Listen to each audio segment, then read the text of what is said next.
കാട്ടിവിടണം. അതേസമയം ജാസി ഇവിടേക്ക് കയറുന്നതിന് ചൂലും കെട്ടോണ്ടടിക്കും. അടിയടിനെ പിടിച്ചിട്ട് രണ്ടാളിനെ പിടിച്ച് കൊടുക്കണം. രണ്ടിന് രണ്ട് വീടുകൾ കാക്കണം. അവൻ പെണ്ണാവൂല, അവൻ ആണെന്നാവൂല. അവനെ ആൾക്കാരുടെ മുമ്പിൽ ഈ പെൺവേഷം കെട്ടി നടക്കുള്ളൂ. എനിക്ക് ഭയങ്കര പേടിയാണ്. അവൻ ആണിന്റെ അടുത്ത് പോയ ആണും പെണ്ണിന്റെ അടുത്ത് വന്ന പെണ്ണും ആകണവന് ഗതികെട്ട. ജാസി ആഷി ഈ പേര് കേൾക്കുന്ന സമയത്ത് തന്നെ അധികം ആളുകൾക്കും കാര്യം മനസ്സിലായിട്ടുണ്ടാവും ആരെ കുറിച്ചാണ് പറയുന്നതെന്ന്. നമ്മൾക്ക് ഈ രാജ്യത്ത് നമ്മുടെ ഇഷ്ടത്തിനനുസരിച്ചിട്ട് ജീവിക്കാനുള്ള സ്വാതന്ത്ര്യമുണ്ട്. ആണായിട്ടും പെണ്ണായിട്ടും ട്രാൻസ്ജെൻഡർ, അതുപോലെ തന്നെ നമ്മൾ ഏത് മതങ്ങളെയാണോ ഏത് ദൈവത്തിനാണോ വിശ്വസിക്കുന്നത് ആ ദൈവത്തിൽ വിശ്വസിച്ചിട്ട് ജീവിക്കാനുള്ള എല്ലാ സ്വാതന്ത്ര്യമുണ്ട്. പക്ഷെ ആ സ്വാതന്ത്ര്യമൊന്നും നമ്മളെ ഭൂമിയിലേക്ക് ജനിപ്പിച്ചു വിട്ട നമ്മുടെ മാതാപിതാക്കളെ സങ്കടത്തിൽ ആക്കിയിട്ട് ആവരുതെന്നാണ് എനിക്ക് പറയാനുള്ളത്. ഞാനിത് പറയാൻ കാരണം ഈ ആഷിയുടെ ഉമ്മ പറയുന്ന വാക്കുകൾ അത്രത്തോളം നെഞ്ചിൽ തട്ടിയിട്ടാണ് പറയുന്നത്. ഈ സോഷ്യൽ മീഡിയയിൽ ജാസി പറഞ്ഞ വ്യക്തിയുണ്ടല്ലോ, അവൻ വന്ന് ഇങ്ങനെ പറയുന്നല്ലോ ഈ നന്ദിനി പറഞ്ഞ പെൺകുട്ടിനെ, അതിലെന്താ വാസ്തവം നമുക്ക് ആർക്കും അറിയില്ല. അതിലെന്താ വാസ്തവം ഉണ്ടെന്ന് ഈ ആഷിക്ക് പറഞ്ഞ കുട്ടിനെ ഇവനെ അടിച്ചിട്ടും കുത്തിയിട്ടും കയ്യിലും മുകളിലൊക്കെ ആക്കിയിട്ടും അങ്ങനെ ഓരോ പ്രശ്നങ്ങളായപ്പോ അവന്റെ അടുത്ത് പോയി. അവരുടെ അടുത്ത് പോയിട്ട് നന്ദിനി എന്നൊന്ന് കയറ്റി വിടണം. അപ്പൊ അവൻ പണിയൊന്നും ഇല്ലാതിരിക്കുന്നു, എന്നൊന്ന് രക്ഷപ്പെടുത്തണം. എന്നിട്ട് അവൻ അവിടെ പോയതാണ്. അവിടെ പോയിട്ട് ആഷിക്കിന്റെ ഉമ്മയുടെ സംസാരിക്കുന്നത്. അവിടെ പോയിട്ട് അവൻ എന്നെ വിളിച്ചിട്ടുണ്ടായിരുന്നു, ഞാൻ ഇങ്ങനെയൊക്കെയാണ് അവസ്ഥ, ഞാൻ നാട്ടിലേക്ക് വരികയാണ്, ജാസ്തിനെ ഇങ്ങനെയൊക്കെ കാട്ടിയിരിക്കുന്നു പറഞ്ഞിട്ട് പറഞ്ഞു.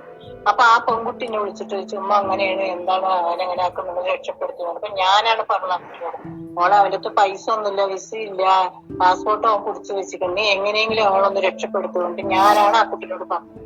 അല്ലാതെ ഈ ജാസി നായി പറയണതൊന്നും സത്യം. എന്റെ മോനെ അവന് വശീകരിച്ച് വെച്ചതും പോരാ, അവൻ എല്ലാ സോഷ്യൽ മീഡിയയിലും വന്ന് വല്ലാണ്ട് പീത്തുന്നുണ്ടല്ലോ. അതെന്താണെന്ന് ഇത് ആൾക്കാർക്കറിയില്ല. അവനെ പിന്താങ്ങുന്നുള്ള യൂട്യൂബുകാരും അവരിവരൊക്കെ. ഇതിന്റെ വാസ്തവം എന്താണെന്നറിയോ? എന്റെ മോൻ അതിൽ പെട്ട് കിടക്കന്നെ. നന്ദിനി പറയണ പെൺകുട്ടി ഇതിൽ ഒരു ഇതുമില്ല. അവള് ഇതിനെ സ്നേഹിക്കണില്ല, വശീകരിക്കണില്ല, ഒന്നുമില്ല. ഇവൻ പറഞ്ഞു നടക്കണ എനിക്ക് മരുന്ന് കൊടുത്തിക്കണ അങ്ങനെ എങ്ങനെ. ഈ ജാസി പറയണത് ഒരു സത്യമില്ല. ജാസിന്റെ ഉമ്മ ജാസിന്റെ ഉമ്മ ഉണ്ടല്ലോ, ജാസിന്റെ ഉമ്മ എന്റെ മോനോട് എന്താ പറഞ്ഞു, എന്റെ മോനെ എങ്ങനെ പറയണ അങ്ങനെ നീ ജീവിക്കുന്നത്. ഇവൻ പറഞ്ഞല്ലോ ആഷിക്കിന് ഒരിക്കലും എനിക്ക് വിടാൻ പറ്റില്ല. അതുപോലെ ഒരു പെറ്റ തള്ളയാണ് ഞാന്. 3 വർഷം എന്റെ കുട്ടി ഇങ്ങോട്ട് വരാണ്ട് വന്നിട്ട് 5 ദിവസം ഇവിടെ നിൽക്കാൻ അയച്ചോളൂ.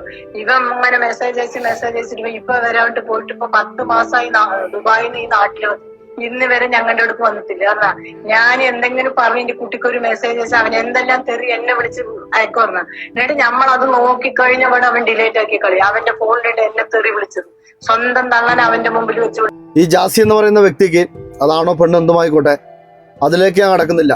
അവർക്ക് അവരുടേതായുള്ള ഇഷ്ടങ്ങളുണ്ട്, അവരുടെ ഇഷ്ടത്തിന് ജീവിച്ചോട്ടെ, അതിനൊന്നും നമ്മൾ ആരും കുറ്റം പറയുന്നില്ല. പക്ഷെ മറ്റുള്ള ഒരാൾ അതിലേക്ക് ആ കിണിയിലേക്ക് കയറ്റി വിട്ടിട്ട് ആ ഉമ്മ പറയുന്ന സങ്കടങ്ങൾ നിങ്ങൾ കേൾക്കുന്നില്ലേ? ആ ഒറ്റയൊരു എന്താ പറയാ ആശയോടാണ് പറയാനുള്ളത്. ആ ഉമ്മയുടെ കണ്ണുനീരിന് വില പറയേണ്ടി വരും കേട്ടോ. ഇതൊക്കെ ജാസി കാട്ടിയാട്ടോ, ഇതൊന്നും ആർക്കും അറിയില്ല. അവൻ പറയണത് കംപ്ലീറ്റ് നോണയാണ്. അവൻ ആണിന്റെ ഭാഗത്തെത്തെ ആണും പെണ്ണിന്റെ ഭാഗത്തെത്തെ പെണ്ണുമായിട്ട് അവൻ അഭിനയിക്കും. അവന് ഒരു ഓപ്പറേഷൻ ചെയ്യൂല, അവന് ഒരു എന്തും ചെയ്യൂല. അവനക്ക് ഭയങ്കര പേടിയാണ്. അവൻ പറഞ്ഞ കല്യാണം കഴിഞ്ഞ് ഞാൻ പേടിച്ചിട്ടാ പോയി. ആ പെണ്ണിന്റെ അടുത്ത് സകുമ്പോ സമാധാനത്തിൽ തന്നെ ഇരുന്നിക്കരുത്. അല്ലാണ്ട് ഇവൻ പറയണത് ഒന്നും നോണല്ല. ഇവൻ കംപ്ലീറ്റ് പറയണ നോണയാണ്. ഇവൻ എന്താ സത്യം പറയണത്? ഇവനിക്ക് പറയണത് ഇവന്റെ ഉമ്മ അവനക്ക് നല്ല സപ്പോർട്ട് ഉണ്ട്. ഇന്റെ മകനെ അവിടെ കയറ്റൂല. അവനെ ഒഴിവാക്കിയിട്ട് വന്ന് ഞങ്ങൾ കയറ്റാൻ തയ്യാറാണ്. ഇവന്റെ കൂടെ ഇരിക്കണ ഞങ്ങൾ കയറ്റൂല. ഞങ്ങൾക്ക് മാനം നാളുണ്ട്, പുറത്തിറങ്ങി നടക്കാൻ പറ്റണില്ല. ഇവരൊരു വീഡിയോ ഇവര് അങ്ങനെ ജീവിക്കണമെങ്കിൽ എന്തിന് യൂട്യൂബിൽ വന്ന് ഇങ്ങനെ തീറ്റാൻ നിൽക്കണത്? എല്ലാം സഹിച്ച് ഞങ്ങൾ ഇരിക്കില്ല. എന്തൊരു വേദനയാണെന്ന് എനിക്കറിയാം. അവന്റെ വാപ്പ മരിച്ചിട്ട് 3 വർഷമായിട്ടുള്ളൂ. വാപ്പ മരിച്ചിട്ട് ഒരു 7 ദിവസം ഇവിടെ നിൽക്കാൻ അവൻ അയച്ചില്ല. അവൻ പോയി ഇവിടുന്ന്. ഇതൊന്നും ആയിരിക്കും. ഈ നന്ദിനി പറയുന്ന പെൺകുട്ടി ഇവരെ നല്ല സഹായിച്ചിട്ടുള്ളൂ, അല്ലാണ്ട് ഒന്നുമില്ല. ഇവൻ പറയണ കംപ്ലീറ്റ് നോണയാണ്. അവര് ഇന്റർവ്യൂവില് വന്ന് പറഞ്ഞ തുറക്കാൻ വിടുന്നുണ്ട് ആഷിക്കിനെ. അപ്പൊ അവനും കൂടെ നിന്ന് പറയുന്നുണ്ട് നല്ല പോലെ വർത്താനം. ഇവനല്ലേ പറയണ ചെലക്കണ് നടന്നിട്ട്. ആ ചെലക്കണ് കേൾക്കാൻ ആൾക്കാരുണ്ടല്ലോ. ഇതൊക്കെ നല്ല വേദന ഉണ്ട് ഇവിടെ. ഞങ്ങൾക്ക് ഈ യൂട്യൂബും അതും ഒന്നും ഞങ്ങൾക്ക് അറിയില്ല. ഈ നന്ദിനി പറയണ കുട്ടി പാവോട്. ആ കുട്ടിനെ സഹായിച്ചിട്ടുണ്ട്. എന്തിനാണ് ആ കുട്ടിനെ ഓരോന്നും പറയുന്നത്? ഇവൻ ചെയ്ത തെണ്ടിത്തരങ്ങളും പോലെ ആ കുട്ടിനെ എന്തിനാ പറയുന്നത്? അവൾക്ക് ജീവിക്കണം. ഇവനിക്ക് അവളെ ദേഷ്യമുണ്ട് പറയണത്. ഇവനെല്ലാ തെണ്ടിത്തരം ചെയ്തിട്ട് പിന്നെ ലാസ്റ്റ് ഇവൻ പറയാം എനിക്ക് വേണ്ട അങ്ങനത്തെ ഒരു ഇത് എന്നൊക്കെ പറഞ്ഞിട്ട് പിന്നെ ഇവൻ ഒന്നാകണ്ടല്ലോ അവരുടെ അടുത്ത്. എന്നിട്ട് അവളുടെ അടുത്ത് പോയി നമുക്ക് സോൾവ് ആക്കാൻ വേണ്ടി ഇവൻ പോയതല്ലേ. ഇവൻ തന്നെ പോയത്, എന്നിട്ട് അവളല്ല വന്നത്. ഇവൻ ഇവനെ പോയി സോൾവ് ആക്കിയത്. എന്നിട്ട് അവൻ നല്ല ആളാകണ് അങ്ങനെ പറയും. ഉസ്താദിന്റെ അടുത്ത് പോയി പറ, അത് ശരി തന്നെയാണ്, ഉസ്താദിന്റെ അടുത്ത് പോയിട്ടുണ്ട്. അവന് ഇവിടെ വന്ന് പറഞ്ഞിട്ട് അവൻ മെസ്സേജ് അയച്ചിരിക്കണം, എന്റെ ഉമ്മ എന്ത് തന്നാലും നീ കുടിക്കരുത്, അതിൽ മരുന്ന് ഇട്ടിട്ടുണ്ടാവും, ഒന്നും കഴിക്കരുത്, ബീഫ് കഴിക്കൂല. 45,000 റുപ്യ കൊണ്ട് കൊച്ചിയിൽ ഇവര് വന്നിട്ട് ഒരു പൂജ നടത്തി. അത് കാരണം ബീഫ് കഴിക്കാൻ പാടില്ല, ബീഫ് കഴിക്കാൻ പാടില്ല, അവർ കഴിക്കണ്ട പറഞ്ഞവര്. ഇതൊക്കെ ആർക്കെങ്കിലും അറിയാം. ഇത് യൂട്യൂബിൽ കടന്ന് ഇവരിങ്ങനെ തളങ്ങണ്ടല്ലേ. ഇതിന് പിന്നിൽ നിൽക്കുന്ന ആൾക്കാർ കൊടുക്കണം അടി അവരിനെ പിടിച്ചിട്ട്, രണ്ടാളും പിടിച്ച് കൊടുക്കണം, രണ്ടിന് 2 വീടുകൾ കാക്കണം. അവൻ പെണ്ണാവൂല, അവൻ ആണെന്നെ ആവുള്ളൂ. അവന് ആൾക്കാരുടെ മുമ്പിൽ ഈ പെൺവേഷം കെട്ടി നടക്കുള്ളൂ. എനിക്ക് ഭയങ്കര പേടിയാണ്. അവൻ ആണിന്റെ അടുത്ത് പോയ ആണും പെണ്ണിന്റെ അടുത്ത് വന്ന പെണ്ണും ആകണവര് ഗതികെട്ടവർ. ട്രാൻസ്ജെൻഡർ ആയിട്ടുള്ള ഒരുപാട് ആളുകൾ നമ്മൾ കണ്ടിട്ടുണ്ട്. പക്ഷെ ഇത്രയും കൂടുതൽ നെഗറ്റീവ് കമന്റ്സ് കിട്ടുന്ന ഒരാള് ഈ ജാസി തന്നെയായിരിക്കും. ഇവരുടെ ഈ കൂട്ടുകെട്ട് സത്യം പറഞ്ഞാൽ അവരെ മോശമായിട്ട് പറയല്ല, അവരുടെ സ്വാതന്ത്ര്യം തന്നെയാണ്. പക്ഷേ എൻ്റെ അഭിപ്രായത്തിൽ ഇവർ തമ്മിലുള്ള മുമ്പോട്ട് പോകുക അത്ര നല്ലതല്ല. എൻ്റെ ഒരു അഭിപ്രായത്തിൽ ആണ് ഈ ഉമ്മയുടെ കണ്ണുനീരും. പിന്നെ ഒരു കാര്യം വന്ന ആശിക്കിന് അവന് നല്ല വഷളാക്കി വിടും യൂട്യൂബിലും എല്ലാം. അതാണ് അവൻ പറയുന്നത്, ഞാൻ വന്ന് പറഞ്ഞ് അങ്ങനെ ആക്കും അങ്ങനെ ആക്കും. എത്ര ഫോൺ ഇവന്റെ എറിഞ്ഞ് പൊട്ടിച്ചിട്ടുണ്ട് ജാസി, എത്ര ഫോൺ എറിഞ്ഞ് പൊട്ടിട്ടുണ്ട്. കൊറേ എന്റെ കുട്ടി ഫോണില്ലാണ്ടിരിക്കും. ഇന്ന് ഞങ്ങൾ ആഷിക്കിന് മെസ്സേജ് അയക്കാൻ പറഞ്ഞ ആ നമ്പർ ജാസിന്റെ കയ്യിലാണ്. അവനാ നോക്കല് മെസ്സേജ് അയച്ചത്. ഇവൻ എന്നെ നോക്കുക. സെപ്റ്റംബറിൽ വന്നതാണ്. സെപ്റ്റംബർ, ഒക്ടോബർ, നവംബർ, ഡിസംബർ, ജനുവരി, ഫെബ്രുവരി, മാർച്ച്, ഏപ്രിൽ, മെയ്, ജൂൺ 10 മാസം എന്റെ കുട്ടി ഇവിടെ വന്നിട്ട്. 10 ഉറുപ്പ്യ ഞങ്ങളുടെ വീട്ടിലേക്കില്ല, വേണ്ട. 2 വർഷം എന്റെ 10 ഉറുപ്പ്യ ഞങ്ങൾക്ക് ചെലവ്. ഇവന്റെ ചെലവിനെ കഴിയണ ഓരോ യൂട്യൂബർമാര് പറയണ്ടേ, ഇവൻ സമ്പാദിച്ച പൈസ എവിടെ? കംപ്ലീറ്റ് ജാസിന്റെ കയ്യിലാണ്. ജാസിന്റെ ഉമ്മാനെ വിളിച്ചിട്ട് ഞാൻ ഒരിക്കൽ സംസാരിച്ച വസ്തു എന്താ എന്നോട് പറഞ്ഞോട്ടെ, നിങ്ങൾക്ക് 3 എണ്ണല്ലേ? അപ്പൊ ഞാൻ ചോദിച്ചു, എനിക്ക് 3 എണ്ണമെങ്കിൽ ഒന്ന് നിങ്ങൾക്ക് തരാൻ പറ്റുമോ ചോദിച്ചു. എനിക്ക് ഒന്നുള്ളൂ പറയും. എന്തിനു സപ്പോർട്ട് ചെയ്യണ്? മോൻ വരുമ്പത്തിന് ഇറച്ചിയും 10 ബിരിയാണി ഉണ്ടായിക്കോട്ടെ, എന്തിനു ഇവനെ അവനെ സ്വീകരിക്കണം, ആട്ടിവിടണം. അതേസമയം ജാസി ഇവിടുത്തെ കയറുന്നതിന് ചൂലും കെട്ടോണ്ടടിക്കും. ഞാൻ കേട്ടൂല. ഇവരുടെ അമ്മ എന്തിനു കേട്ടണത്? അതന്നെ ഞാൻ പറയണത്. ഈ നല്ല സപ്പോർട്ടാണ്, ഈ മക്ക് കാര്യം ഉണ്ടാവും.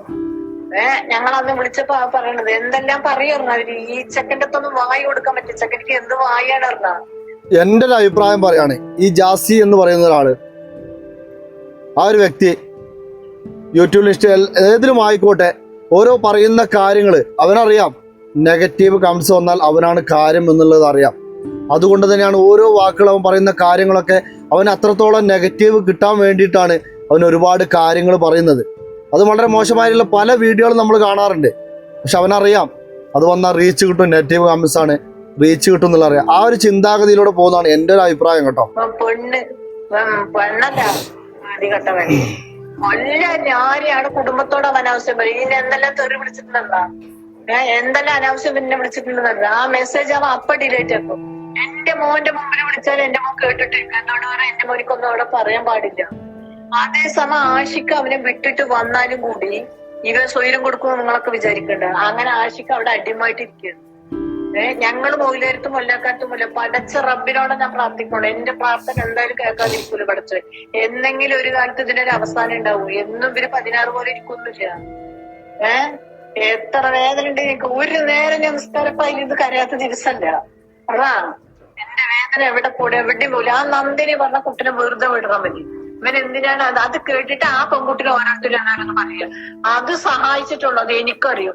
ഒരിക്കൽ അവിടെ പോയിരുന്നിട്ട് അവിടുന്ന് വിളിച്ച് നന്ദിനി എന്നോട് പറഞ്ഞു, ഉമ്മ അങ്ങനെയൊക്കെയാണ് പ്രശ്നങ്ങൾ പറഞ്ഞപ്പോ ഞാനാണ് പറഞ്ഞു, മോളെ ഒന്ന് സഹായിക്ക്.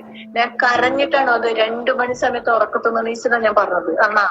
അല്ലാണ്ട് ഞാൻ നോണ പറയില്ല. എനിക്ക് നോണ പറയേണ്ട ആവശ്യമില്ല. എന്റെ വേദനയെ കൊണ്ട് ഞാൻ പറയണ, ആ കുട്ടിന്റെ സങ്കടം കൊണ്ട് ഞാൻ പറയാണ്. ഇതിനൊരു പരിഹാരം കാണുന്ന വേണം. എന്താ അവര് വീട് ചെയ്യരുത്, വീട് ചെയ്യാൻ വിടാൻ പാടില്ല. നമ്മൾ ഏതൊക്കെ നിലയിലോ ഏതൊക്കെ രീതിയിലാണോ എങ്ങനെ വളർന്നാലും നമ്മുടെ മാതാപിതാക്കളെ വേദനിപ്പിച്ചിട്ടാവരുത് ഒരു കാര്യവും. ഇവരിതെല്ലാം മൊത്തമായിട്ട് പറയുകയാണ്. എന്താണ് നിങ്ങളുടെ അഭിപ്രായം? കമന്റ്സ് രേഖപ്പെടുത്തുക.